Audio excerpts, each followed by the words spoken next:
এবং 6 রোজার জন্য মহিলারা খুব এগিয়ে, মহিলারা খুব এগিয়ে। এই অলরেডি অনেকে রেখা শুরু করে দিয়েছেন। আমিন বলেন। আল্লাহ কবুল করুক, আমিন বলেন। আমাদের মধ্যে একটু লেজিনেস আছে, রাখবো আর কি, এই শুরু করবো আর কি, কিন্তু মহিলারা এক্ষেত্রে এগিয়ে। আল্লাহ মা বোনদেরকে আরো বেশি ইবাদত গুজার হিসেবে কবুল করুক, আমিন। আরো একটি ভালো আমল, ইবাদত গুজার মহিলাদের ভালো আমল, সেটা আমরাও যদি আত্মস্থ করতে পারি আমাদের জন্য তুলনামূলকভাবে ভালো। সেটা কি?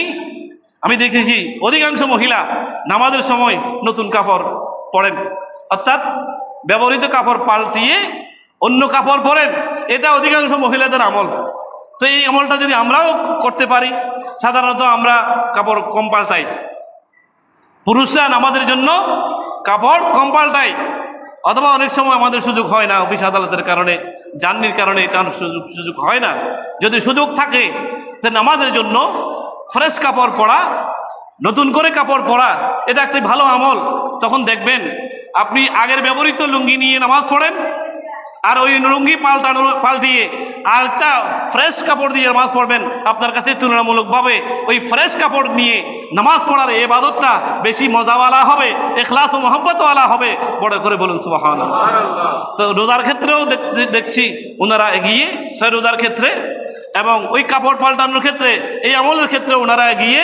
তো এই দুইটা আমল শুধু তাদের জন্য না, আমরাও যদি আত্মস্থ করতে পারি আমাদের জন্য উপকার হবে। আল্লাহ তৌফিক দান করুক, আমিন। এই রোজাগুলো ফরজ নয়, ওয়াজিব নয়, সুন্নাত। তো নবী কি বলেছেন? মান আতবা সিত্তাতাম মিন শাওয়াল ফাকান্নামা সামাদ দাহরা কুল্লাহু বিল কামাল। যে ব্যক্তি এই 6টি রোজা রেখেছে, রমজানের 30টা রোজা রেখেছে, এরপর 6টি রোজা লাগাতার হোক অথবা আলাদা আলাদা হোক, ফারাক ফারাক হোক, রাখতে পারবেন, তো সে যেন গোটা বছর রোজা রাখলো। বড় করে বলেন সুবহানাল্লাহ। তো নবী করিম সাল্লাল্লাহু আলাইহি ওয়াসাল্লামের ঘোষণা যেহেতু এসে গেছে যে গোটা বছর রোজা রাখার সওয়াব, তো আমরা প্রত্যাশা রাখবো, আল্লাহর দরবারে ফরিয়াদ করব, যারা 6 রোজা রাখছেন, 30 এবং 6 মিলে 36 × 10, তাহলে 360 দিন। 5 দিন তো ওই হারাম রোজা হিসেবে বাদ গেল, তাহলে 355 দিনের রোজার সওয়াব আল্লাহ প্রত্যেককে আল্লাহ দান করুক, আমিন। বড় করে বলুন আমিন।